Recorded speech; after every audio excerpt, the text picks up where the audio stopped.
está tudo conectado aqui com esse lance dos gastos. As emendas parlamentares, mais de 50 bilhões de reais, somente neste ano de 2024. É um valor que nós nunca vimos antes, cada vez aumentando. Só que quando alguém fala, então vamos cortar um cadinho aqui de emenda, eita, aí o negócio aí a casa cai, né, Basília Rodrigues? E tem uma disputa no ar entre Câmara e Senado para ver quem vai fazer a versão final desse texto sobre as emendas parlamentares, porque cada casa tem um olhar e uma sugestão sobre a transparência dessas emendas e mais, a rastreabilidade dessas emendas. Mais do que dizer, não, gastei aqui, tá bom, então eu quero fiscalizar, eu quero acompanhar. Como é que eu faço? Esse negócio está meio nebuloso. E aí, Basília, como é que fica esse assunto, hein? Porque todo mundo tem que comparecer no debate para cortar gastos e ser mais transparente. Aquela proposta que nasceu na Câmara dos Deputados alcança a rastreabilidade, né, que em outras palavras é o caminho do dinheiro, mas também traz algumas travas, né, e mais controle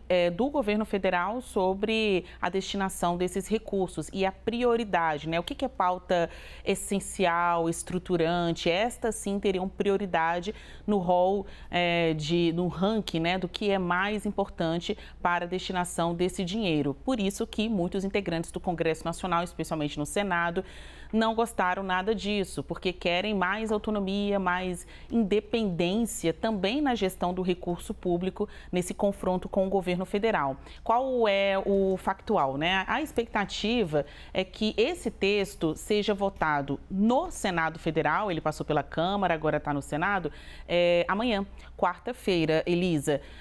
O que a gente tem?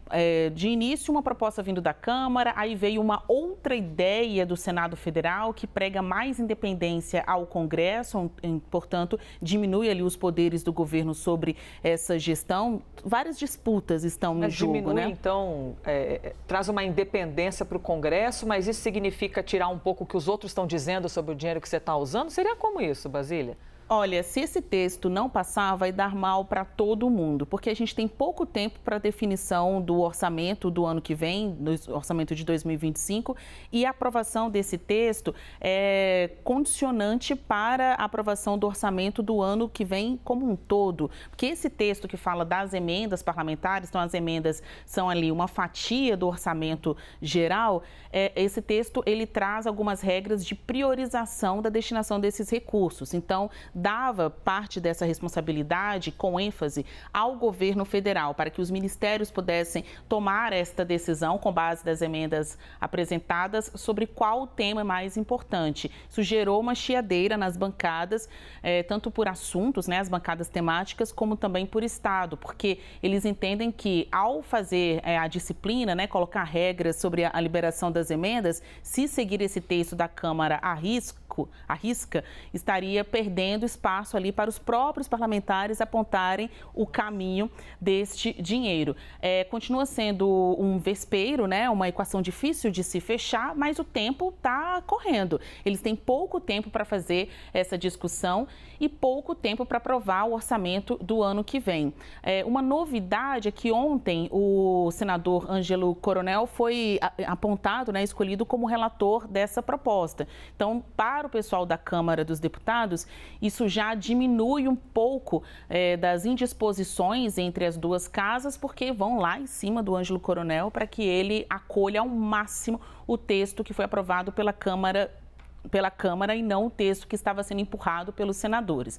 Tá, então agora, bora falar de um bastidor bem importante. Ali, no comando da Câmara, o entendimento é de que, se o texto da Câmara não for aprovado pelo Senado, especialmente o item que trata do bloqueio das emendas, incorporando ali na conta do contingenciamento, né, do corte de gastos, se este item do bloqueio das emendas não passar no Senado, aí, quando voltar para a Câmara, tem deputado falando, aí a gente também não quer mais esse texto e vai derrubar a proposta como um todo. O que é muito ruim, porque coloca em risco todos os projetos, seja governo, Congresso. Lembrando que tem que passar por aquela outra instância, que é o próprio Supremo Tribunal Federal, né? Que foi quem disse está errado esse orçamento. Tem que mostrar, o Supremo tem de ver e pensar e analisar. Ah, então entendi. Agora vocês estão explicando aqui, pelo menos, melhor dizendo, está atendendo aqui os pedidos, as determinações do Supremo Tribunal Federal. Tudo dentro do mesmo pacote. Aí a galera lá em Brasília é que se vire, tanto em emendas parlamentares, seja corte de gastos e todos esses assuntos com o dinheiro público.